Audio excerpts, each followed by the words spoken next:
All right. Hi, everybody. This is Dr. Leslie Blevins with Enilda Clinic. And today I'm super excited to introduce Billie Tyler. She is a licensed marriage and family therapist, and she works with couples primarily doing marriage therapy, but she also extends that out to individuals and other people who are working on their relationships and communication.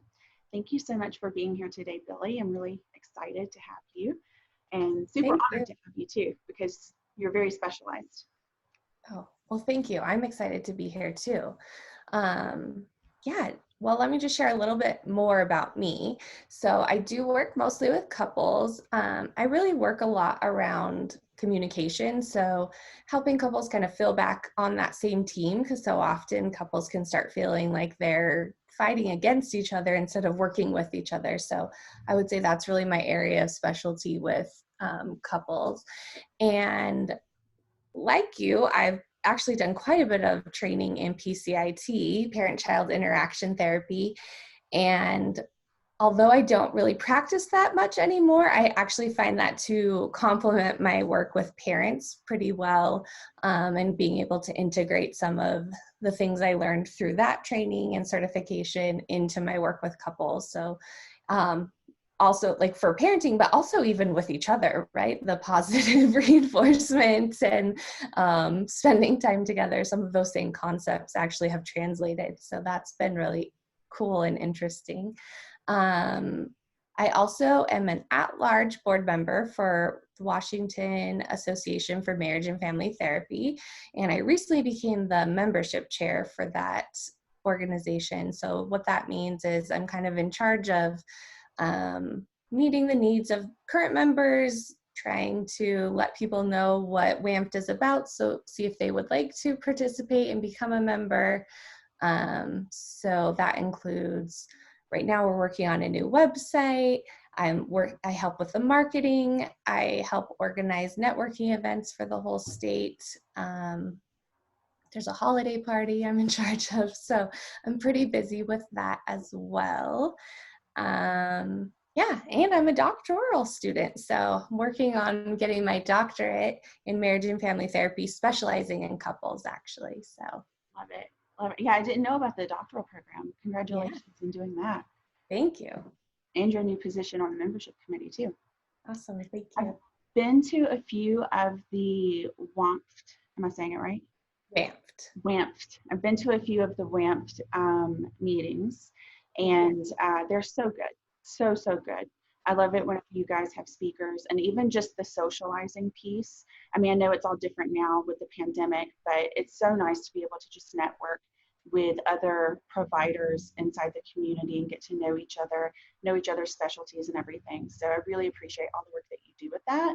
And I encourage anybody out there to attend, even if it's just on Zoom for the time being, because Yeah, it's so worth it. yeah, we're actually kicking off our online series on July 24th, so we're pretty excited about that because it's going to be statewide instead of just local. So, yeah. Okay. You said something that was really interesting, that the parent-child interaction therapy skills that you've used with children actually feeds nicely into the couples training that you do, or therapy that you do. And I'd love to hear more about that. I had a recent experience with that I found interesting. So I want to hear more about your take on that. Yeah, so like I was saying, a lot of times with couples, I find that they just don't feel, they feel like I often use the analogy, it's like they're playing one-on-one instead of playing on the same team.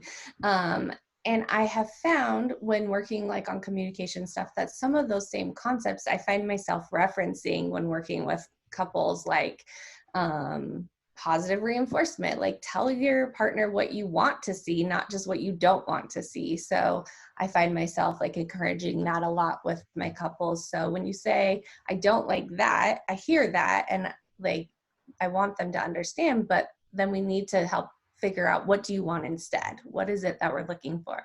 Which is a concept that I really learned well while in doing PCAT, is like the positive opposites kind of Mhm. concept. So kind of helping your child understand what to do, not just what not to do. And I think that's true for adults too. We often all do better with kind of positive feedback and more guidance on what we're looking for, just that goes beyond just what we don't want to see, which is so much easier to see and recognize, especially in couples, because a lot of times there's been hurt and exhaustion. And so it's when that happens, I feel like you're very quickly going to go to that more critical lens. And so just helping them see, like, you got to guide your partner sometimes. For sure.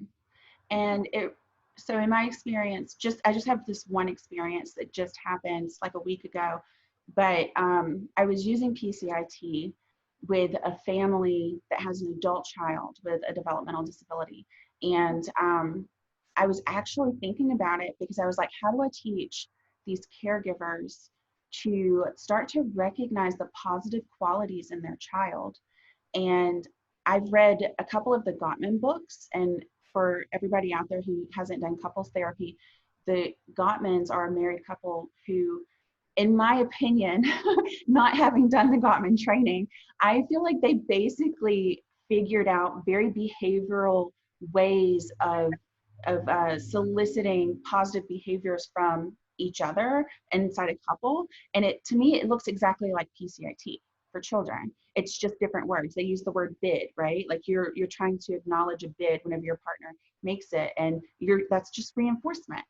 And yeah, and so I was just kind of using that terminology with this family. Like, that's basically what we're all doing whenever we relate to each other. Whenever we want attention or we have a need that needs to be met or something like that, we're just learning to recognize that and give reinforcement for appropriate behaviors for those bids. Right. And yeah, it was so cool to kind of see that, because I don't often have a lot of opportunities to work with adults in that way. Yeah. That's really cool. Yeah, it's one reason I love couples therapy so much is just getting those opportunities with couples in the room and in the space to kind of integrate things just in real time. And I feel like with so many other types of work, it's more like you're talking about it, you're hoping that it translates outside of your office. So that's one thing that energizes me about couples therapy actually, is that you do get to like talk about those things, but then see that happen kind of in real time, and they get to have that experience in the room with you. Yes. I will say, not being a couples therapist, that when the dynamic happens with the child in the room, I feel like I'm on point and I'm ready to like use my skills. But whenever I see it happening between the parents, I can notice it and reflect on it. But that's the extent of my skills. That's where I'm able to refer to you. Great. That's awesome. Yeah. I mean, it's certainly like with everything, it's like training and practice, right? I mean, to be honest, something that's funny is when I was in school, I had no interest in couples at all. That's why I'm so trained in PCIT. That was the direction I was planning on going, was working with families with young kids. But I just happened to need to do some couples work for graduation, and then I fell in love with it. And so I've kind of gone out of my way to do extra training and things like that, because it intimidated me so much. But I'm finding that like I kind of like that I took something that was intimidating, and now I can actually like sit in that room and notice it, but also kind of feel like you know what to do. So that's always nice. Yeah, it still intimidates me.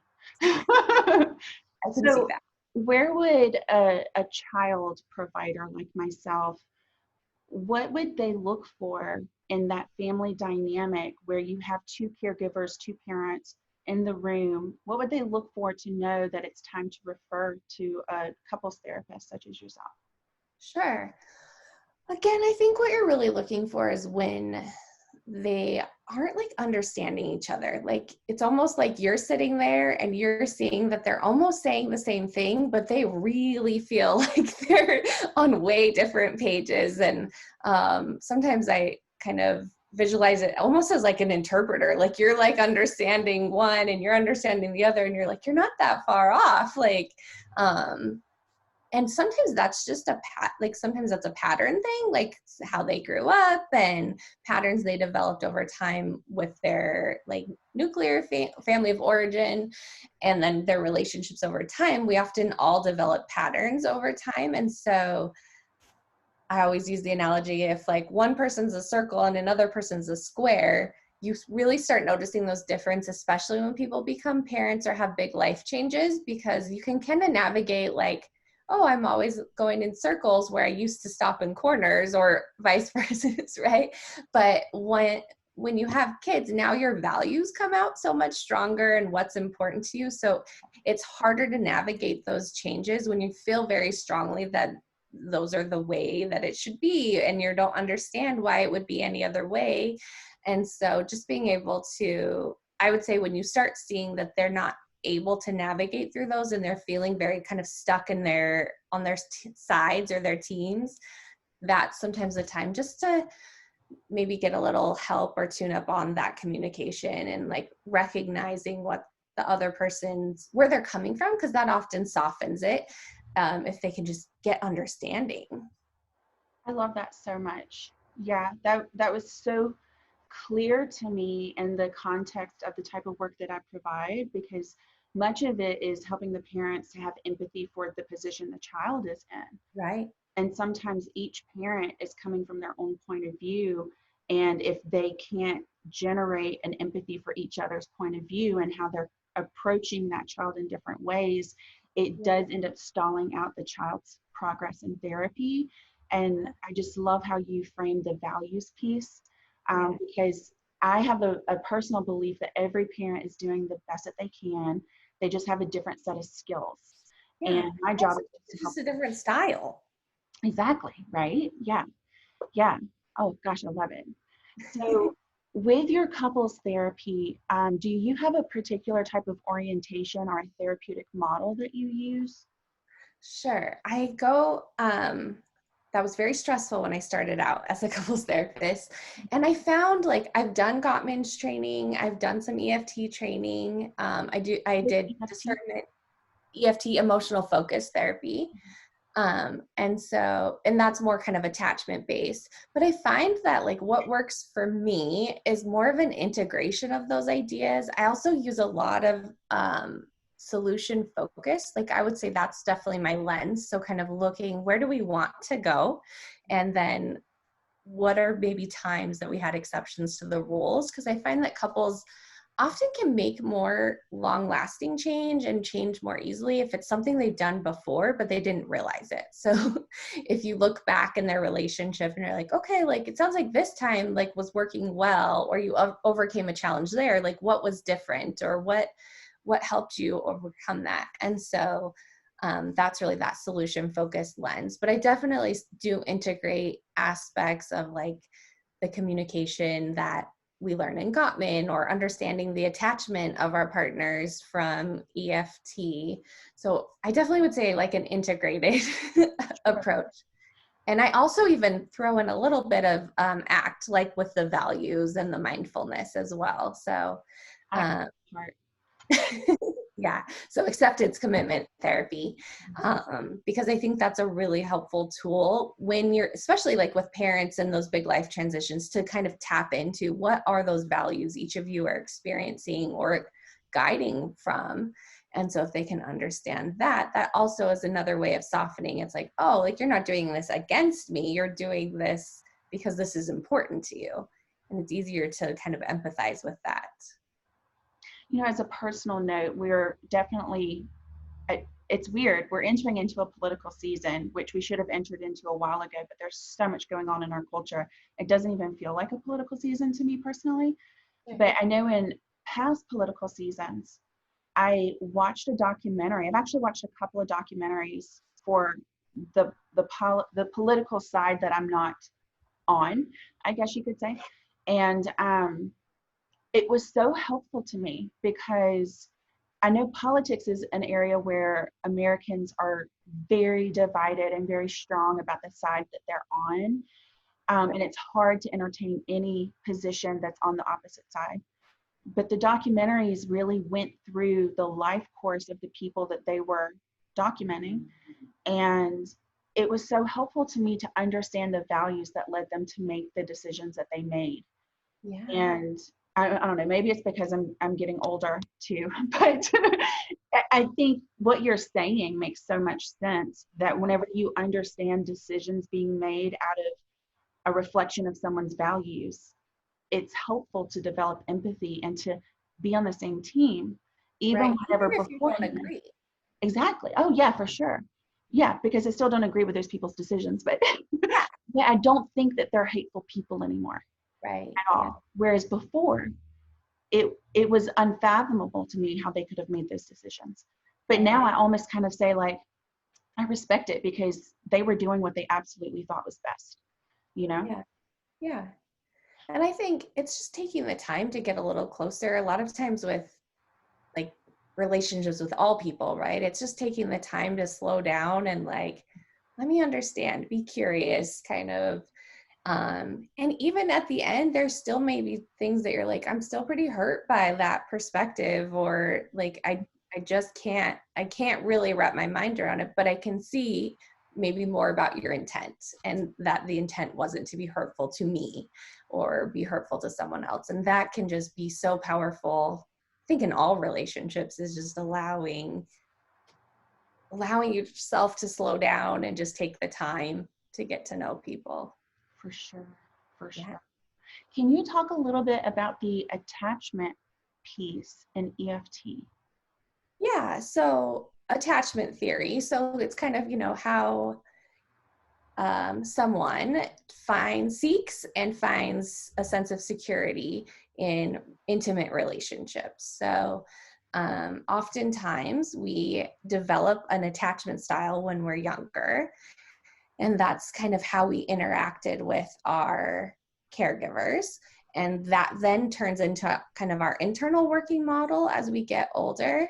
And so EFT references that model in that, like, your couple relationship is an intimate relationship. So you're going to see your different attachment styles show up in your relationships. And again, it's a lot of like slowing down and understanding and being gentle with that understanding. Like I said, I'm certainly not an EFT therapist, so I'm far from an expert on the model. There's a lot of people, even in town in Spokane, that probably have a lot more knowledge base on all of the techniques and kind of intricate details. But for me, the attachment piece is, I think, so important. I feel like you can't leave that out when you're talking with couples, because it just shows up. If someone is a little more anxiously attached, which means like they're a little more fearful in their relationships of losing that person or being abandoned, that's going to show up. You're probably going to see them pursuing a little bit more, trying, just like needing more reassurance. And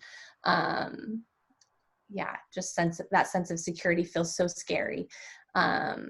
Then you have maybe people that are a little more avoidant. So that means that they just don't really put too much of themselves in there because they don't really trust that there will be some sense of security for them to find.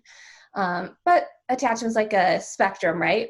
We're all somewhere on the spectrum. I say kind of secure attachments kind of here in the middle, then you have avoidant on that side and anxious on that side. So sometimes, just even as a therapist working with couples, being able to understand where couples kind of lie on that spectrum is really helpful in just seeing the world through their eyes, because it is often very much fear, like, is what is guiding us through our relationships. And so if you can kind of challenge that and, again, get it back to values, that can be a lot more fulfilling.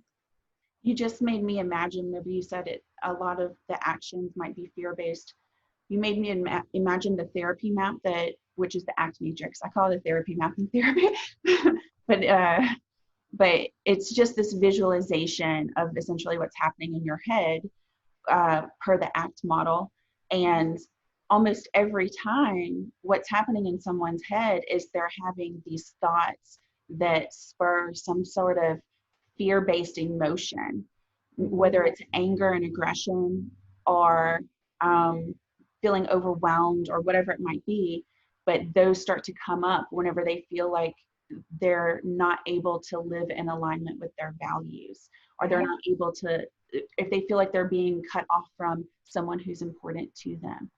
And yeah, so one of the things I've often thought is that basically all of the therapeutic orientations are the same. We just use different vocabulary.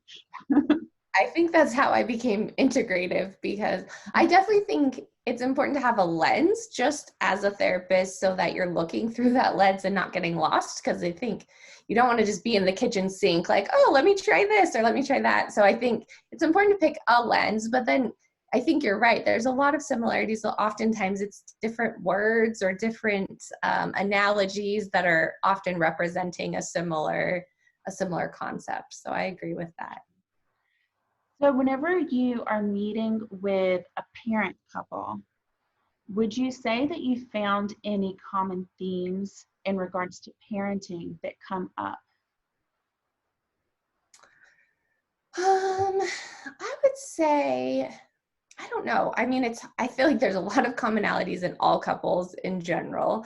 But then there's also, they're all very unique as in the combination of what comes up. But I think I would kind of reference back to what I said before. It's that feeling of not like of being pit up against each other. I feel like that's often who I end up seeing in couples therapy, is like feeling like I'm trying to do one thing. I feel like they swoop in and do another thing. And when we try and talk about it, it feels like they're telling me I have to do it. And then the other person feels like they're telling them how they have to do it. And just not feeling supported by each other and feeling like they're working against each other. That just takes such a toll, because I think for a lot of couples that either increases their conflict or increases their distance. So they just start avoiding interacting with each other, or they start developing models of like dividing and just like, fine, you take it if you need to take it. I'll take like this parenting obstacle if I need to take it. But then what happens is that starts bleeding into, that's what they start doing in general with their relationship. They're not crossing over very much. It's like they're living those parallel lives. So I think in those relationships, I do hear a lot of like, I feel like we're roommates, I think is a common, like, we don't really have things in common. We don't spend a lot of time, because I think they've found that distance to navigate being on different pages.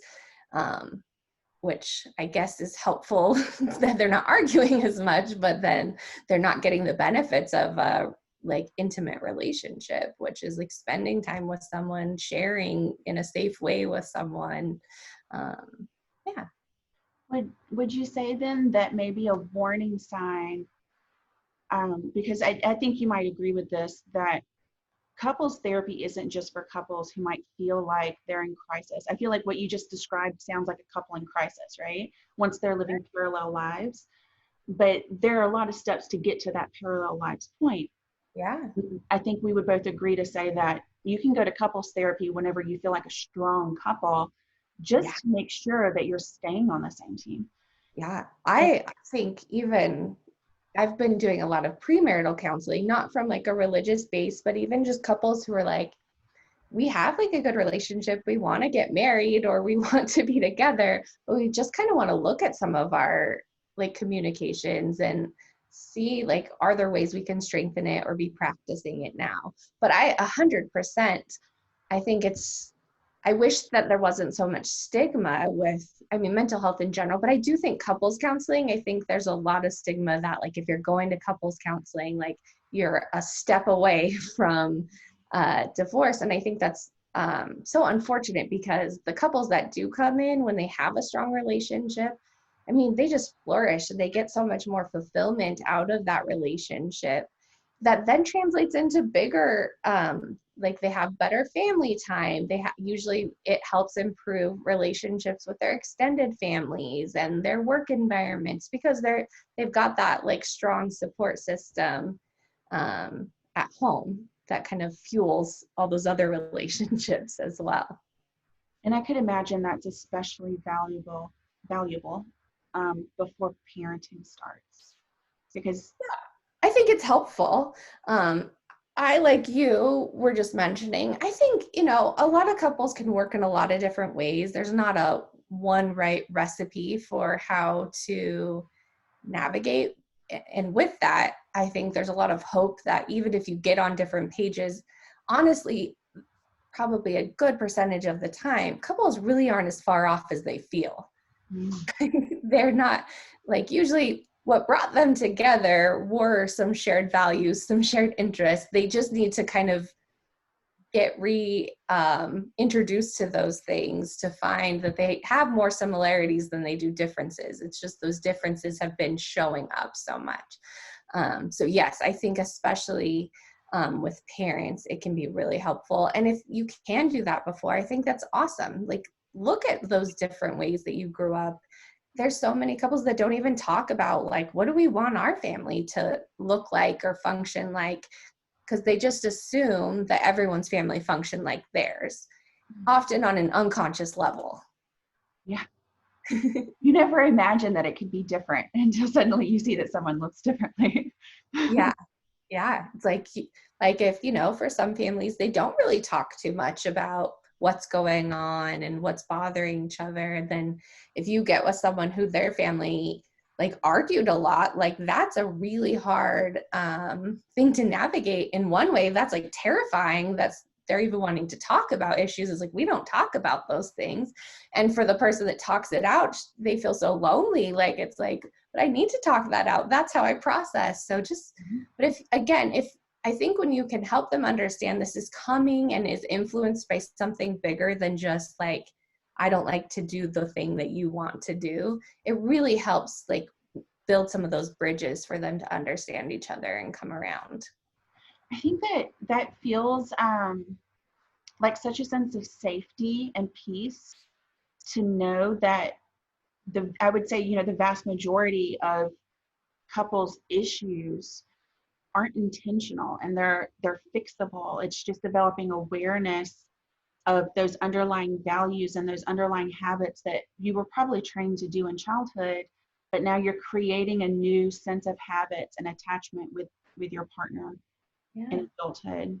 And yeah, and it's fixable. Yeah, there's always hope. I think that's important and I think especially as a therapist, it's important that you hold that hope for your couples, not telling them like, no matter what, you're going to stay together, but hope that like, if you choose to be in this relationship every day, like this can work. It's just up to you on like choosing every day to like put the energy in. Yeah, I love that. Yeah. One thing you just said that, it reminded me of something I had thought of earlier with parents in particular, that does come up is often like one parent is often getting protective of their partner, and that sometimes can cause a lot of conflict in that relationship because they are not verbalizing like, I don't like how this child is like interacting with my partner or my spouse who I love. And so then they come in and kind of play a protective role.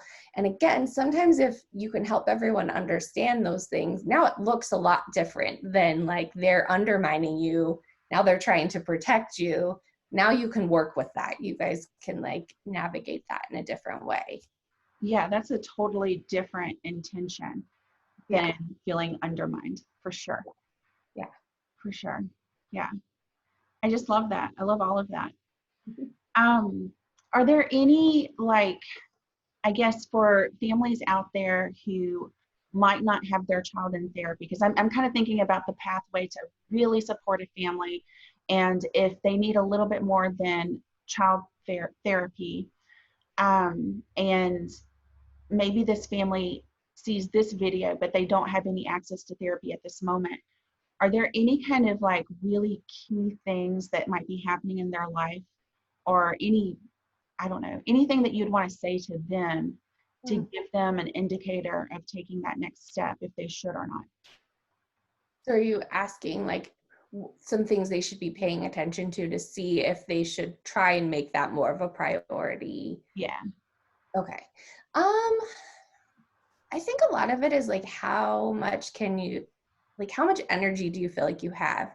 If you feel like you're just like giving up, throwing up the white flag a lot, I would say that's a good indicator that you might want a little extra support, because a lot of times it's hard to navigate these things. Like we said, a lot of times these patterns were developed, but like when you were born. And honestly, if we really want to get into like the systemic approach, right? Like those were influenced by before you were even born and the generations before you. And so it's fair sometimes that you just get exhausted and you get worn down by it. And sometimes just having that extra kind of person in the room to like hold support for both of you, to help kind of navigate through those slow, like, and help the conversation slow down or just not stop, because that's also partly what happens is couples hit kind of a roadblock and they're so exhausted that they just are like, let's just go our separate ways for a while and then never circle back around. So I would say that's a big thing to look at, is like, if you're just so tired that you feel like you're withdrawing, then that might be a time to make it more of a priority if you can. I love it. Yeah. Do you have anything else that you'd like to share with our parents or other mental health professionals who are watching, and even medical professionals? I know we have some of them out there who watch these videos. Anything you want to share with anybody? I don't know. I mean, as a MFT, I feel so strongly, and again, being especially a solution-focused marriage and family therapist, just again, that there's like hope. Like, I think being careful, especially if you're working with an individual who's a part of a couple. So I guess I'm very specifically talking about like medical professional, like providers as a whole, but being careful about diagnosing people that you haven't met, because I find that actually becomes, like, as a couples therapist, a real challenge for me, is when someone's been working with their individual therapist or they've been talking to another provider and their spouse or their partner has been given a diagnosis through the interpretation that the partner has shared.